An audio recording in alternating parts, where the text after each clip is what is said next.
இந்தி அவர்கள் திணிப்பார்கள். இந்தியர்கள், இந்திய தேசியர்கள் அதை தடுப்பது போல் நடிப்பார்கள். திராவிட திருவாளர்கள். இந்திக்கு இங்கே ஆதிக்கமா? எல்லோரும் வாருங்கள் நாட்டினரே. செந்தமிழுக்கு ஒரு தீங்கு வந்தபின்னும் இந்த தேகம் இருந்து ஒரு லாபம் உண்டோ? புரட்சி பாவலன் விட்ட அறைகூவலுக்கு எழுந்து தீந்தமிழுக்காக இந்த உடலை தின்ன கொடுப்பார்கள் தமிழ் தேயர்கள்.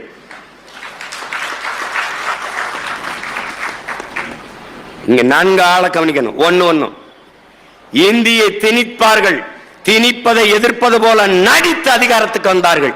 இப்போது எந்த இடத்தில் இந்தி இல்லை? இந்த கேள்வியை நீங்கள் எழுப்பணும். இந்த ஒவ்வொரு கேள்வியிலும் பிறக்கும் தமிழ் தேசியம். ஏன், எதற்கு, எப்படி? நிலை